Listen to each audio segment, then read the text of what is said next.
Special incentive revision বা SIR নিয়ে তৃণমূলের সাধারণ সম্পাদক অভিষেক ব্যানার্জির বক্তব্যকে এবার কটাক্ষ করলেন বিজেপির বিধায়ক অগ্নিমিত্র পাল। তার মতে নির্বাচন কমিশন অভিষেক ব্যানার্জির মামাবাড়ি নয়। তিনি এও বলেন যে অভিষেক আপনি নিজে ভুয়ো ভোটার ঢুকিয়ে জিতেছেন। আসলে এসআইআর হলে ডায়মন্ড হারবারে সবচেয়ে বেশি অসুবিধা আপনার হবে। কি বলছেন অগ্নিমিত্রা, শুনুন।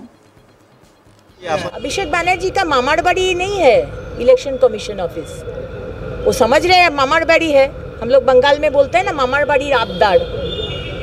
तो इलेक्शन कमीशन उनका मामार बाड़ी नहीं है। एसआईआर बिहार में हुआ है, एसआईआर बंगाल में भी होगा और सबसे पहले शुरू होगा डायमंड हार्बर से, जहां पर 90% वोट लेकर हर बूथ से वो जीते हैं और जीते हैं रोहिंग्या इन्फिल्ट्रेटर का भुआ वोट से। तो पहले एसआईआर शुरू होगा उनका डायमंड हार्बर मॉडल से। आपको रोकना है तो रोक कर देखिए, हम चैलेंज करते हैं। अभिषेक बनर्जी का मामार बाड़ी नहीं है इलेक्शन कमीशन ऑफिस। वो समझ रहे हैं मामार बाड़ी है। हम लोग बंगाल में बोलते हैं ना। নবান্ন অভিযান নিয়ে হাওড়া সিটি পুলিশের পক্ষ থেকে বিক্ষোভকারীদের বিরুদ্ধে দুটি মামলা দায়ের করা হয়। গত 9 আগস্ট একটি মামলা দায়ের করা হয় হাওড়া থানায় এবং অন্যটি জগাছা থানায়। দুটি মামলাতেই বেআইনি জমায়েত, পুলিশের নির্দেশ না মানা, জনগণের সম্পত্তি ভাঙচুর সহ একাধিক ধারায় অজানা লোকেদের বিরুদ্ধে অভিযোগ দায়ের করা হয়। গোটা ঘটনার তদন্ত শুরু করে পুলিশ। এরপর অভিক মণ্ডল এবং মনোরঞ্জন ঘোষ নামে দুজনকে রানীগঞ্জ থেকে আটক করে সেখানকার পুলিশ। তারা দুজন হাওড়ার সাঁতরাগাছি এবং মল্লিক ফটক দুই জায়গায় আন্দোলনে সেদিন অংশগ্রহণ করেছিল। দুজনকে হাওড়া সিটি পুলিশের হাতে হস্তান্তর করা হয়। গ্রেফতারের পর হাওড়া আদালতে নিয়ে আসা হয় দুজনকে। তাদের সঙ্গে দেখা করতে আসেন অগ্নিমিত্র পাল। কোর্ট লকআপে তাদের সঙ্গে দেখা করার পর সেখান থেকে বেরিয়ে সাংবাদিকদের মুখোমুখিও হন তিনি। অতীতে এসআইআর হয়েছে, তাহলে এবার কেন এত বিতর্ক?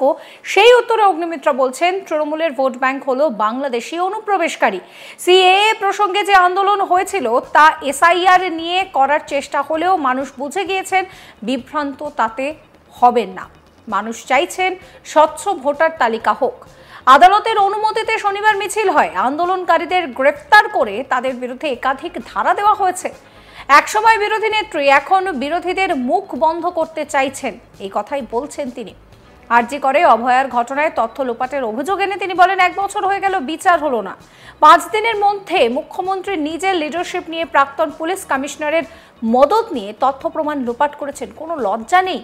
আজ পুলিশের স্ত্রীদের দিয়ে প্রেস কনফারেন্স করাচ্ছেন। তাদের কাছে তিনি প্রশ্ন রাখেন, যখন অনুব্রত মণ্ডলী পুলিশ কর্মীদের মা স্ত্রীদেরকে নিয়ে নোংরা কথা বলেছিল, তারা প্রেস কনফারেন্স করতে ভুলে গেলেন কেন? কি বলছেন অগ্নিমিত্রা, শুনুন। মুখ্য সচিবের নির্দেশ 3 সদস্যের তদন্ত কমিটি গঠন। দেখুন, এই 3 সদস্যের তদন্ত কমিটি গঠন করে লাভটা কি হবে? আজকে ইলেকশন কমিশন রাজ্য সরকারকে বলেছিল তার নির্দেশকে কমপ্লাই করতে। 2 জন ইআরও, 2 জন এইআরও এবং একজন ডেটা অ্যানালিস্ট তাকে সাসপেন্ড করতে। আপনি সাসপেন্ড করলেন না, আপনি রাজ্য সরকার, আপনি তদন্ত কমিটি গঠন করলেন। আরে আপনি সাসপেন্ড করবেন কিভাবে মমতা বন্দ্যোপাধ্যায়? দুর্নীতিটা যে করিয়েছে, নামগুলো যে ঢুকিয়েছে এই ইআরওরা, লগইন পাসওয়ার্ডটা শেয়ার করেছে, এ তো আপনারা করেছে। তো আপনি যাদেরকে দিয়ে করাচ্ছেন আপনি তাদেরকে সাসপেন্ড করাবেন কি করে? আপনি তো চাপে পড়ে যাবেন। Complete eyewash. আজকে ইলেকশন কমিশনের কাছে আমাদের আর্জি, একটা স্ট্রিক্ট পানিশমেন্ট দেওয়া হোক, স্ট্রিক্ট পানিশমেন্ট। কারণ এটা যদি দৃষ্টান্ত হয়ে যায় যে আমি যা কিছু করতে পারবো, বুড়ো আঙুল দেখাতে পারবো ইলেকশন কমিশনকে, তাহলে এই পশ্চিমবঙ্গ থেকে বাকি রাজ্যরাও তাই করবে। দৃষ্টান্তমূলক শাস্তি দেওয়া উচিত চিফ সেক্রেটারি এবং এই রাজ্য সরকারকে। দিদি, পাড়ায় পাড়ায় সমাধান এরকম একটা তৃণমূলের প্রকল্প চলছে, যেখানে গোষ্ঠী কন্দল এড়াতে বা স্বজন পোষণ এড়াতে মন্ত্রীদেরকে দায়িত্ব দেওয়া হয়েছে যাতে কোনো রকমভাবে স্বজন পোষণ না হয়। কি বলবেন? মন্ত্রীদের নেতৃত্বেই তো স্বজন পোষণটা হবে। মন্ত্রীদের নেতৃত্বেই তো এই মনোজিৎ মণ্ডলের মতো ক্যারেক্টারদের উঠিয়ে আনা হবে, তাদেরকে সুযোগ দেওয়া হবে। আজকে রাস্তায় ঘাটে রাস্তা নেই, ড্রেন নেই, বাড়ি ভেঙে পড়ছে, মৃত্যু হচ্ছে, খাট থেকে পড়ে ডুবে গিয়ে জলে পড়ে বাচ্চার মৃত্যু হচ্ছে। এইসব কাজ হবে না। এই 10 লক্ষ টাকা এইসব গুন্ডাদের হাতে দিয়ে তাদের তোলাবাজি আর তাদের উপরে তোলার জন্য আগামী ইলেকশনের জন্য কাজে হবে। ইতিমধ্যে এটা আরম্ভ হয়ে গেছে বলে কি মন্ত্রীদের দায়িত্ব দেওয়া হচ্ছে? বললাম না, মন্ত্রীদের নেতৃত্বেই এই মানে এই যে এটা মানে এই যে মনোজিৎ মণ্ডলের মতো ছেলেদেরকে উঠিয়ে আনা, এটা তাদের নেতৃত্বেই হবে। প্রসঙ্গত এসআইআর নিয়ে তোলপাড় গোটা দেশ, প্রতিবাদ জানাচ্ছে একাধিক রাজনৈতিক দল। এই আন্দোলনের আজ ছড়িয়ে পড়েছে রাজধানী দিল্লিতেও। সোমবারই সংসদ ভবন থেকে নির্বাচন কমিশন অভিযানকে কেন্দ্র করে রীতিমতন উত্তাল হয়ে ওঠে রাজধানীর রাজপথ। অসুস্থ হয়ে পড়েন তৃণমূল কংগ্রেসের একাধিক সাংসদ। এবার এই ইস্যুতে কিন্তু মুখ খুলেছেন অভিষেক ব্যানার্জি। তিনি সাংবাদিকদের মুখোমুখি হয়ে বলেন, বিজেপি ভালো করেই জানে যে বিশেষ করে গত 4-4.5 বছরের নির্বাচনে হেরে যাওয়ার পর বাংলার মানুষের প্রতি তারা যা করেছে, বাংলার মানুষ যদি একবার সুযোগ পায় তাহলে এদের জামানত বাজেয়াপ্ত হবে। সুতরাং তারা আগে থেকেই প্রস্তুতি নিচ্ছে। যদি ভোটার লিস্টে গড়মিল থাকে তাহলে প্রথম পদক্ষেপ নেওয়া উচিত তৎকালীন মুখ্য নির্বাচন কমিশনার রাজীব কুমারের বিরুদ্ধে এফআইআর করা। এই প্রসঙ্গে অভিষেক আরও বলেন, সেই ভোটার লিস্টের প্রেক্ষিতে যারা নির্বাচিত হয়েছেন তাদের প্রত্যেকের পদত্যাগ করা উচিত। তারা যদি পদত্যাগ করেন তবে প্রধানমন্ত্রীর পদত্যাগ করা উচিত। কি বলেছিলেন অভিষেক, শুনুন।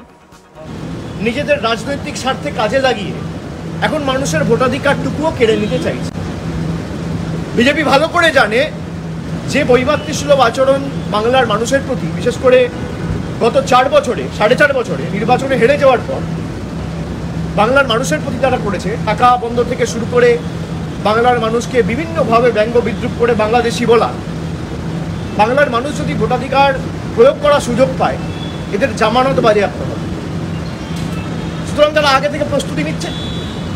আমি ইলেকশন কমিশনকে বলবো যে সবাই বলছে আপনারা ভুল, বিরোধী পার্টি। আমি ধরে নিলাম তর্কের খাতিরে আপনারা ঠিক। আপনারা যদি ঠিক হন তাহলে প্রথম পদক্ষেপ, যদি এই ভোটার লিস্টে গড়মিল থাকে, তাহলে ফার্স্ট স্টেপ শুড বি যে তৎকালীন যিনি চিফ ইলেকশন কমিশনার ছিল রাজীব কুমার, তার বিরুদ্ধে ক্রিমিনাল প্রসিডিং ইনিশিয়েট করা, তার বিরুদ্ধে নির্বাচন কমিশন থেকে এফআইআর করা, যে তার তত্ত্বাবধানে, তার ভিজিলেন্সে, তার সুপারভিশনে যে জেনারেল ইলেকশন 1 বছর আগে হয়েছে, সেখানে যদি ভোটার লিস্টে গড়মিল থাকে আর ফেক ভোটার থাকে এবং সত্যি বাংলাদেশি থাকে, তাহলে তার বিরুদ্ধে ক্রিমিনাল প্রসিডিং ইনিশিয়েট করে সেই ভোটার লিস্টের বেসিসে যারা নির্বাচিত হয়েছে সবার পদত্যাগ করা উচিত। এবং তারা যদি পদত্যাগ করে তাহলে প্রধানমন্ত্রীর পদত্যাগ করা উচিত। এই ভোটার লিস্টের বেসিসেই প্রধানমন্ত্রী, স্বরাষ্ট্রমন্ত্রী নির্বাচিত হয়েছে। এই ভোটার লিস্টের বেসিসেই আগামী দিন উপরাষ্ট্রপতি বা রাষ্ট্রপতি সাংসদদের ভোটে নির্বাচিত হবে। তাহলে পুরোটাই যদি বেনিয়ম বা অনিয়ম বা ভেজাল বা কোনো ফেক নাম থেকে থাকে, তাহলে ফার্স্ট স্টেপ হিসেবে তারা রিজাইন করুক। সমস্ত খবরের আপডেটের জন্য আপনাদের নজর থাকুক আজ তাক বাংলা। চ্যানেলটিকে সাবস্ক্রাইব করবেন, নোটিফিকেশন পেতে বেল আইকনে ক্লিক করবেন, ফলো করতে ভুলবেন না আজ তাক বাংলার হোয়াটসঅ্যাপ চ্যানেলও।